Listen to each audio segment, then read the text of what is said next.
He found out I cheated in our own bed. Now he's pretending I don't exist and won't even explain why. I never thought I'd be that woman. You know, the one who ruins everything good in her life over something so stupid. I'm Adrian, 32, and I'm still trying to wrap my head around how I managed to blow up my entire life in the span of an afternoon. When Matt and I first met 6 years ago, it was like everything just clicked. We moved in together after only 8 months, got this cute little house in the suburbs 2 years later, and honestly, everyone thought we were perfect. I thought we were perfect. He was dependable, thoughtful, and stable, everything my ex-boyfriends weren't. Matt would surprise me with little gifts just because, cook dinner when I was stressed from work, and never complained when I wanted to binge-watch reality shows on weekends. But after about 4 years, things started feeling, I don't know, routine? Boring? Matt would come home from work, kiss me on the cheek, and we'd fall into the same pattern every night. Dinner, TV, bed, lather, rinse, repeat. The spark that made me so excited to see him every day just wasn't there anymore. And between us, he started putting in less effort.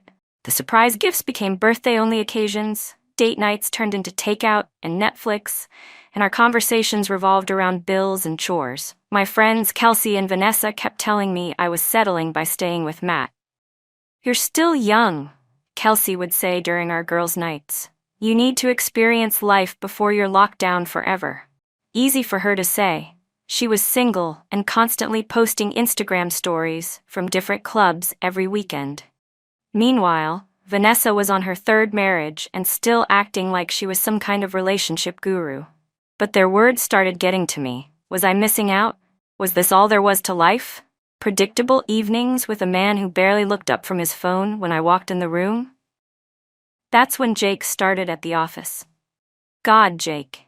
He was everything Matt wasn't in that moment. Exciting, attentive, and very clearly interested in me. He'd compliment my outfits, laugh at all my jokes, and actually listen when I talked about my day. I told myself it was just nice to feel appreciated again. Just harmless workplace friendship.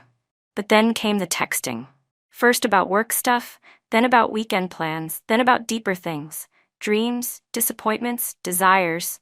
I found myself getting ready differently on mornings I knew I'd see him, wearing the purnu he'd complimented, checking my phone constantly for his messages. I was alive again, feeling that rush I hadn't felt in years. "You deserve to be happy," Vanessa told me when I confided in her about Jake. "Matt's clearly not giving you what you need." She didn't explicitly tell me to cheat, but she didn't tell me not to either. And I started thinking, maybe I do deserve more excitement. Maybe I'm too young to feel this settled. I started making excuses to stay late at work. Started telling Matt I was meeting the girls when I was really meeting Jake for drinks. It was just talking at first, I swear, but the way he looked at me made me feel 23 again. Electric. Wanted. The first time Jake kissed me was in his car after happy hour. I told myself it was a mistake, that it wouldn't happen again. But it did. And each time, it got easier to justify. Matt was emotionally unavailable. Matt took me for granted. Matt wouldn't even notice if I was getting my needs met elsewhere because he was so wrapped up in his own world. I never planned to bring it into our home. That was the one line I thought I wouldn't cross. But looking back, I was already crossing lines left and right. What was one more? And honestly, I think part of me wanted to get caught. Maybe then Matt would finally wake up and realize he needed to fight for me. Maybe then he'd see what he stood to lose. But that's not how it happened. Not even close. The day everything fell apart started like any other. Matt told me he'd be working late, some project deadline he needed to meet. It was the perfect opportunity to invite Jake over. The ultimate thrill, the ultimate validation that I was desirable, exciting, worth breaking rules for. I texted Jake, suggesting he come to my place instead of meeting at our usual spot. He agreed immediately. When Jake arrived, I felt a mixture of guilt and excitement churning in my stomach. This was my home with Matt. Our sanctuary, our shared space filled with photos of our vacations and holidays together. But the guilt was quickly pushed aside by the thrill of doing something forbidden. Jake brought wine, and one glass turned into 3 as we sat on the couch, inching closer with each sip. "I want to see your bedroom," he said eventually, tucking my hair behind my ear. I hesitated for just a second before leading him upstairs, my heart racing with a mixture of anticipation and the faintest warning bell in the back of my mind. But I silenced it. This was about me feeling alive again, right? The moment Jake and I entered the bedroom, everything outside that room ceased to exist. Not my relationship, not my commitment to Matt, not the life we'd built together. Just the intoxicating present, the validation I'd been craving, the excitement of something new. As clothes came off and we fell onto the bed, my bed, mine and Matt's bed, I wasn't thinking about consequences. I was only thinking about how good it felt to be wanted so intensely again. I didn't hear the front door open, didn't hear the footsteps on the stairs, didn't notice anything until much later, when Jake had left and I was alone, straightening the bedroom and erasing evidence of what had happened there. When Matt actually came home, not just the phantom arrival I had somehow convinced myself I'd imagined, he was different, quiet, distant. He barely looked at me when I greeted him with a kiss on the cheek, acting as if everything was normal. "How was work?" I asked, fighting to keep my voice steady, wondering if guilt was written all over my face. "Fine," he replied, the single word falling between us like a stone. He didn't elaborate, didn't ask about my day, just grabbed a beer from the fridge and disappeared into the spare room where he kept his computer. I told myself he was just stressed about his project. Maybe things hadn't gone well at work. Maybe he was just tired. But as the evening progressed, his coldness only intensified. He didn't join me for dinner, saying he wasn't hungry. He didn't sit next to me on the couch for our usual TV time. When I finally went to bed, he said he'd be sleeping in the guest room because he didn't want to disturb me with his tossing and turning. The next morning was worse. Matt was up and dressed before I even woke up, which never happened. I was always the early riser. When I found him in the kitchen, the words he spoke turned my blood to ice. "I want to break up," he said flatly, not looking up from his coffee. "What? Why? What are you talking about?" I stammered, genuinely confused by this sudden declaration. Had he somehow found out? No, that was impossible. He was at work when Jake was here. He couldn't know. "I just do. I need you to move out by next week. I'll stay with a friend until then." No explanation, no anger, no emotion at all, really. Just this cold, detached decision that made no sense to me. I started crying, begging him to talk to me, to tell me what was wrong, what I had done, but he wouldn't engage. It was like arguing with a wall. "You can't just end things without telling me why," I shouted as he walked away, grabbing his keys and wallet. "I don't owe you an explanation," he said, and then he was gone, leaving me standing in our kitchen, completely baffled by what had just happened. I called in sick that day, too upset to face Jake or anyone else. I called Matt repeatedly, but he wouldn't answer. I texted him paragraphs alternating between anger and pleading, but received nothing in return. It was like he had simply decided I didn't exist anymore. By evening, panic had set in. I called Kelsey and Vanessa, sobbing as I told them Matt wanted to break up out of nowhere. They were as confused as I was. Or at least, that's what they claimed. "Did you guys have a fight?" Kelsey asked. "No, everything was normal." "Well, maybe things have been a little distant lately, but nothing breakup-worthy." I conveniently left out the part about Jake, about bringing him into our home, into our bed. That was my secret, and as far as I knew, Matt had no idea. This had to be about something else. "Men are so dramatic," Vanessa sighed. "He'll probably cool off and come back. But if not, maybe it's a sign. Maybe you're meant for bigger things than being stuck with the same boring guy forever." Her words should have comforted me, but they didn't. Despite everything, despite Jake, despite my dissatisfaction, despite my betrayal, the thought of actually losing Matt made me feel hollow inside. What had I done? That night, alone in our bed, I cried myself to sleep. The bed where just hours earlier I had been with another man now felt enormous and empty without Matt. I told myself this was just a misunderstanding, a rough patch. He would come home, we would talk, and everything would go back to normal. I just needed to figure out what had triggered this sudden change. I had no idea that Matt already knew everything, and I had no idea how completely my life was about to unravel. When Matt didn't come home the next day, or the day after that, I started to panic. I tried calling his friends, but none of them would give me a straight answer about where he was staying. They all seemed uncomfortable talking to me, which only confused me more. What had Matt told them? I went to his parents' house thinking surely they would help me understand what was happening. His mother answered the door, but didn't invite me in. The way she looked at me, with this mixture of disappointment and pity, made my stomach drop. "He doesn't want to see you, Adrienne," she said quietly. "I think you need to respect that." "But why?" I pleaded. "I don't understand what's happening." She just shook her head. "That's between you and him." By the 5th day of Matt's disappearance, I was desperate. I called his sister Jenna, who had always liked me, always been on my side, but even she was cold. "Stop calling everyone," she told me. "It's over. Accept it and move on." "But why won't anyone tell me what I did?" I cried. There was a long pause before Jenna responded. "Are you seriously asking that question? Because if you are, that's even worse than what you actually did." The call ended, and I stood in our kitchen, completely stunned. What did she mean? What did everyone think I had done? Jake had been texting me constantly, asking why I wasn't at work, if everything was okay. I'd been avoiding him, too overwhelmed by whatever was happening with Matt to deal with our complicated situation. But now I wondered if Jake was somehow connected to all this. Had he said something to someone? Had word gotten back to Matt somehow? I finally responded to one of Jake's texts, asking if we could meet for coffee. When I saw him at the cafe, looking concerned but also excited to see me, I felt sick. What had seemed thrilling just days ago now felt hollow and cheap.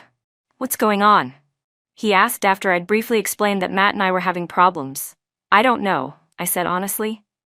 "He just suddenly wants to break up, and he won't tell me why." Did you tell anyone about us?" Jake looked offended. "Of course not. That was our business." Our business. As if what we'd done was legitimate, reasonable, justified. I nodded, not knowing what else to say. "Maybe this is a good thing," Jake suggested, reaching for my hand across the table. "Now we don't have to sneak around." I pulled my hand away, suddenly repulsed by his touch. "I need to figure things out with Matt first." Jake's expression changed, hardened slightly. Sounds like he's already made up his mind. I left the cafe feeling worse than when I'd arrived. Jake wasn't the answer to anything. He was just a symptom of my own dissatisfaction, my own selfishness. But I still didn't understand why Matt had shut down so completely, why everyone seemed to know something I didn't. That evening, I finally got a text from Matt. "I'll be by tomorrow to get some of my things. Please be out of the house from 2 to 4 p.m. I replied immediately, "I'll be there. We need to talk." His response was instant and devastating. "There's nothing to talk about." But I wasn't going to accept that. I needed answers, and I was going to get them, even if I had to ambush him at our own house. So instead of leaving the next day, I waited for him to arrive. When he walked through the door at exactly 2 p.m. and saw me sitting on the couch, his expression went completely blank. "I asked you not to be here," he said flatly. "This is my house too." I countered, "And I deserve to know what's going on. Why are you doing this? Why won't you talk to me?" Matt stared at me for a long moment, like he was trying to decide if I was worth the energy of a response. Finally, he spoke, his voice eerily calm. "You really want to know why? Fine. I came home early last week. I saw you. In our bedroom. With him." The world stopped. My heart stopped. Everything stopped. "Matt, Don't," he cut me off. "Don't try to explain or justify it. There's nothing you could say that would matter." "But we can work through this," I said desperately. "People make mistakes. Couples recover from affairs all the time." He laughed, but there was no humor in it. "You brought him to our home, to our bed, while I was supposedly at work. That's not a mistake, Adrienne. That's a choice. Multiple choices, actually." He was right, of course, but I couldn't accept it. Couldn't accept that 6 years could end just like that. "I'll do anything," I pleaded. "Therapy, whatever you want. I never meant to hurt you. Things were just..." They were stale between us. I felt ignored. "So you discussed that with me like an adult, right? You told me you were unhappy and gave me a chance to fix things?" Matt asked, his voice dripping with sarcasm. "Oh wait, no. You decided to sleep with someone else in our bed instead." There was nothing I could say to that. No defense that wouldn't sound pathetic and selfish. "I'm getting my things and then I'm leaving," Matt continued. The lease is in my name. I've already talked to the landlord. You have 2 weeks to find somewhere else to live. You're kicking me out? I gasped. Where am I supposed to go? Not my problem, he said, heading upstairs to pack. I followed him, still trying to salvage something from this train wreck. Matt, please, I love you. It was a stupid mistake. It didn't mean anything. He stopped abruptly and turned to face me. That actually makes it worse. You know that, right? You threw away our relationship for something that didn't mean anything. And now you're standing there expecting what? Forgiveness? Understanding? You don't even seem sorry, Adrienne. Just sorry you got caught. His words hit me like physical blows, because deep down, I knew he was right. I wasn't sorry for what I'd done until I realized what it would cost me. I watched helplessly as he packed a suitcase, unable to find the right words to make him stay, to make him forgive me. As he headed for the door, I made one last desperate attempt. So that's it? 6 years just gone? You're not even going to try? Matt paused, his hand on the doorknob. I already tried, Adrienne. For years. You were the one who decided it wasn't enough. And then he was gone. I collapsed onto the floor, finally understanding the full magnitude of what I'd done. Not just the cheating, but the casual way I'd risked everything good in my life. Because I was bored? Because I wanted excitement? Because my friends had convinced me I deserved more than what I had. The next 2 weeks were a blur of packing, apartment hunting, and avoiding the pitying or judgmental looks of neighbors who had clearly heard about what happened. Matt had not only told his family and friends, but apparently several of our mutual friends as well. My carefully constructed narrative of being the innocent, confused girlfriend was crumbling as more people learned the truth. I temporarily moved in with Kelsey, the only friend still firmly on my side, though even she seemed uncomfortable when I explained what had actually happened. You brought him to your house? She asked, wincing. That's pretty bad, Adrienne. I know, I whispered, finally allowing myself to acknowledge the true depth of my betrayal. Jake kept texting, suggesting we should officially date now that I was single, but I couldn't bring myself to respond. The thought of being with him made me sick now. He represented everything I had lost, everything I had thrown away. I tried one more time to reach out to Matt, sending him a long email apologizing and asking if we could meet just once to get closure. His response was brief. I have all the closure I need. Please don't contact me again. A month after moving out, I ran into our friend Chris at the grocery store. I hadn't seen any of our mutual friends since the breakup, so I approached cautiously, not sure how much he knew. Hey, I said awkwardly. Oh, hi, he replied, clearly uncomfortable. How are you? How's Matt? I couldn't help asking. Chris hesitated. He's doing better, actually. Got a promotion at work, moved to a new place downtown. That's good, I said, trying to sound sincere despite the jealousy burning in my chest. Matt was moving on, thriving even, while I was stuck in Kelsey's spare room, my life in boxes, my future uncertain. He's seeing someone too, Chris added, and then immediately looked like he regretted saying it. Sorry, I probably shouldn't have. No, it's okay, I interrupted, though it felt like he'd punched me in the stomach. I'm glad he's happy. As Chris walked away, I stood frozen in the cereal aisle, a box of Matt's favorite cereal in my hand, the one I had automatically reached for out of habit. Matt had moved on completely. New job, new home, new girlfriend. And here I was, still clinging to pieces of our old life, still hoping for a second chance that was never going to come. The reality finally hit me. There was no going back. No fixing what I had broken. No erasing what I had done. Matt was gone, building a new life without me, while I was left with nothing but regret and the harsh understanding that I had done this to myself. Jake eventually stopped texting when I never replied. Kelsey started dropping hints about how long I could stay with her. Vanessa, who had been so supportive of my needs and so critical of Matt before, now barely returned my calls. I found a tiny studio apartment I could barely afford and a job that paid less than my previous one because I couldn't face going back there. Couldn't face Jake and the memories of what our harmless flirtation had cost me. Sometimes I drive by our old house, wondering if Matt ever goes there anymore, or if those memories are too painful for him too. I wonder about the woman he's seeing now, if she appreciates him the way I should have. If she understands how lucky she is to have someone so loyal, so steadfast in her life. The worst part isn't losing the house, or damaging my reputation, or even losing Matt. The worst part is knowing that I could have had everything I wanted if I'd just appreciated what was right in front of me. If I'd communicated my feelings instead of seeking validation elsewhere. If I'd been mature enough to work on my relationship instead of destroying it. Matt was right. He doesn't owe me an explanation, or closure, or forgiveness. I'm the one who made the choice, who prioritized momentary excitement over lasting love, who believed I deserved more without putting in the work to create it within my relationship. Now, 6 months later, I'm alone in my small apartment, scrolling through social media and seeing pictures of Matt with his new girlfriend at a mutual friend's wedding I wasn't invited to. They look happy.